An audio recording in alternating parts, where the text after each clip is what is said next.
Assalamualaikum warahmatullahi wabarakatuh.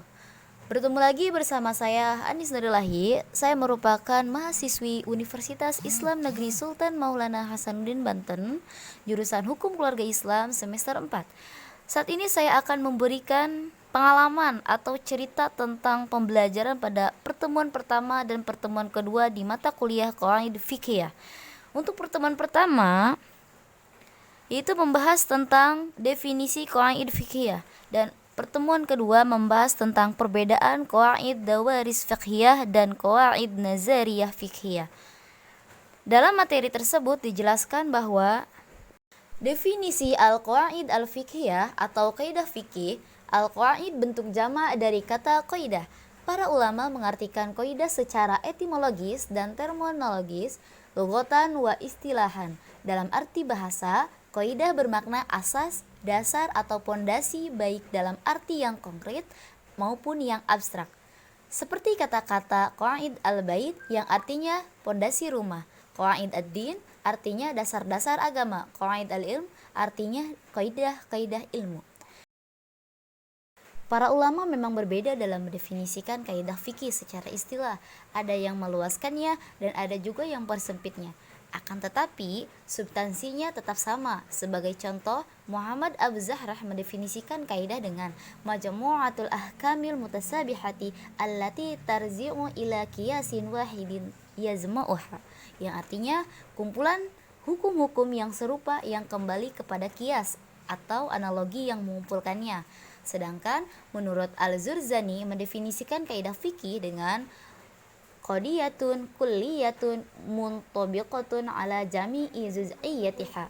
Artinya ketetapan yang kulli, menyeluruh, yang mencakup seluruh bagian-bagian. Kemudian menurut Imam Tajuddin Al-Subki mendefinisikan kaidah dengan al-amrul kalliyul ladzi yanqabiqu alaihi juz'iyyatun kasiratun yufhamu ahkamuha minha.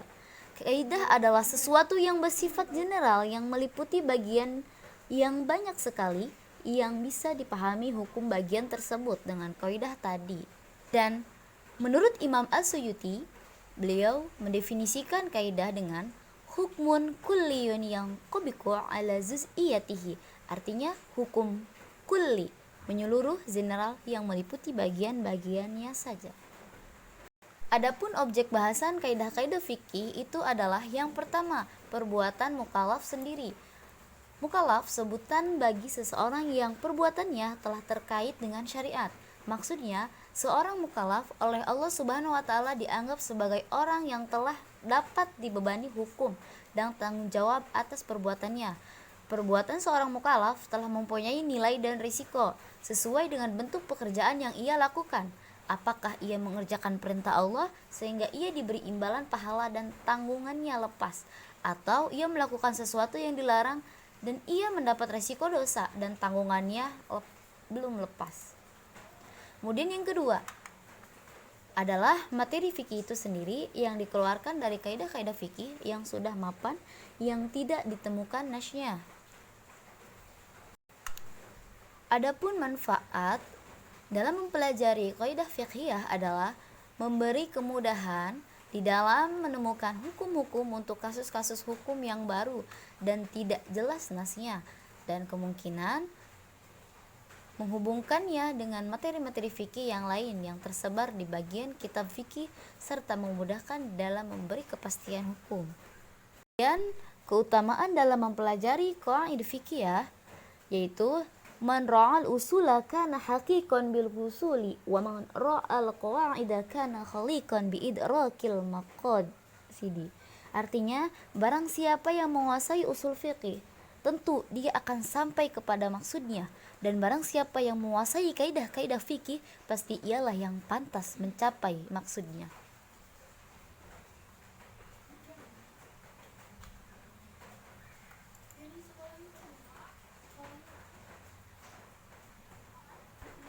Dan keutamaan dalam mempelajari qawaid fiqhiyah yaitu man ra'al usula kana haqiqan bil husuli wa man ra'al qawaida kana khaliqan bi idrakil maqasid. Artinya, barang siapa yang menguasai usul fiqih, tentu dia akan sampai kepada maksudnya. Dan barang siapa yang menguasai kaidah-kaidah fikih, pasti ialah yang pantas mencapai maksudnya.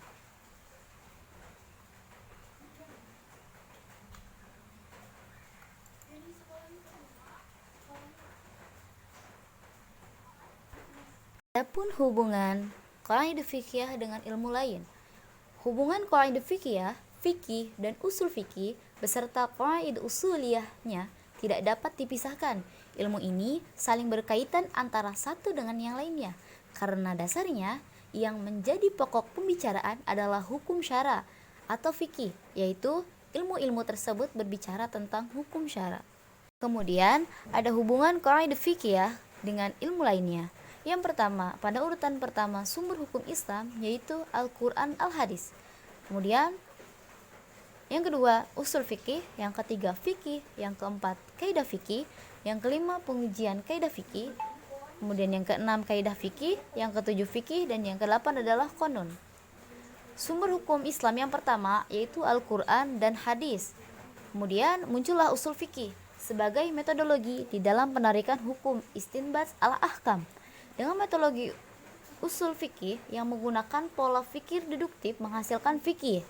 Fikih ini banyak materinya. Dari materi fikih yang banyak itu kemudian oleh ulama-ulama yang di dalam ilmunya di bidang fikih diteliti persamaannya dengan menggunakan pola pikir induktif.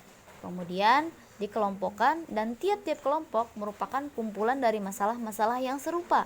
Akhirnya disimpulkan menjadi kaidah-kaidah fikih. Selanjutnya, kaidah-kaidah fikih tadi dikritisi kembali dengan menggunakan banyak ayat dan banyak hadis, terutama untuk dinilai kesesuaiannya dengan substansi ayat-ayat Al-Quran dan hadis Nabi. Kemudian, apabila sudah anggap sesuai dengan ayat Al-Quran dan banyak hadis Nabi, baru kaidah fikih tadi menjadi kaidah fikih yang mapan. Apabila sudah menjadi kaidah yang mapan atau akurat, maka ulama-ulama fikih menggunakan kaidah tadi untuk menjawab tantangan perkembangan masyarakat, baik di bidang sosial, ekonomi, politik, dan budaya. Akhirnya muncullah fikih-fikih baru. Oleh karena itu, tidaklah mengherankan apabila ulama memberi fatwa, terutama di dalam hal-hal baru yang praktis, selalu menggunakan kaidah-kaidah fikih.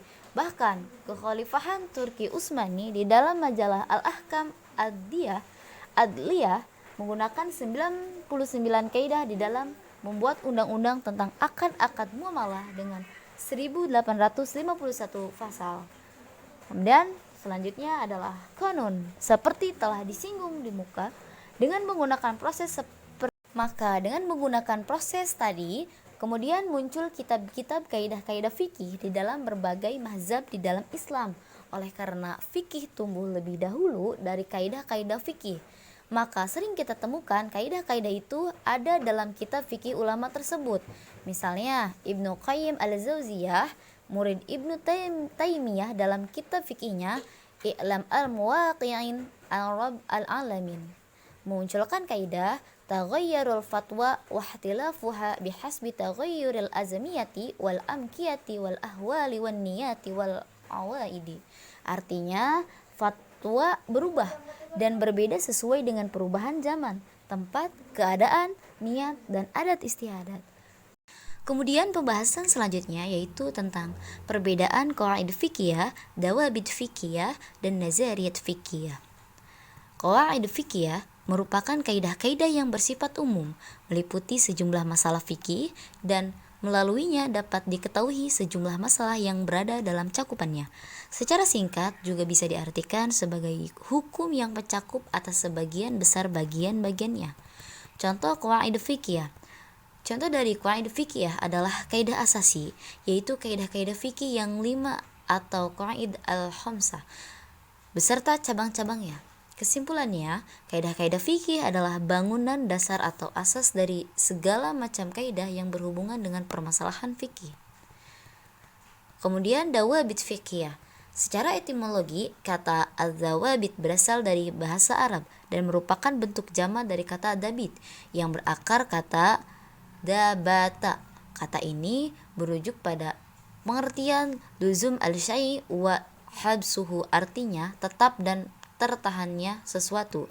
Secara terminologi, dawabit fiqhiyah diartikan sebagai segala perkara atau yang berimplikasi hukum atau hukum yang bersifat kulli yang bersimpul pada beragam bagian-bagian di dalam satu bab saja. Contoh dawabit fiqhiyah yaitu tentang ungkapan dalam transaksi harus dilihat dari tujuan dan makna-maknanya, bukan dari kata-kata dan ungkapan-ungkapannya saja. Dawa nazariyat fiqhiyah. Sedangkan nazariyat fiqhiyah secara bahasa merupakan bentuk jamak dari kata nazariyah yang berarti pandangan atau teori. Secara terminologi, sebagaimana disebutkan oleh Muhammad Bakar Ismail, nazariyat fiqhiyah adalah konsep-konsep fikih yang memiliki rukun dan syarat dan disatukan oleh jaringan konseptual fikih di bawah satu kesatuan tematik yang sistematis. Beberapa ulama mendefinisikan nazariyat fiqhiyah sebagai sekumpulan pandangan untuk menafsirkan fakta ilmiah. Dari definisi ini, nazariyat fiqhiyah adalah teori hukum Islam. Perbedaan di antara ketiganya bahwasanya kaidah fikih jangkauannya lebih luas dan berlaku umum dalam lebih dari satu bagian bab. Contohnya kaidah lidurori wala durori merupakan kaidah yang berlaku umum. Sedangkan dawabit fiqhiyah jangkauannya lebih sempit, terbatas pada satu bab hukum Islam saja. Kemudian yang ketiga, nazariyat lebih luas jangkauannya dibandingkan kaidah fiqhiyah, meliputi rumusan, pembatasan konsep, rukun dan syarat konsep dan prinsip lainnya. Contoh prinsipnya yaitu tentang jual beli. Sekian dari saya. Wassalamualaikum warahmatullahi wabarakatuh.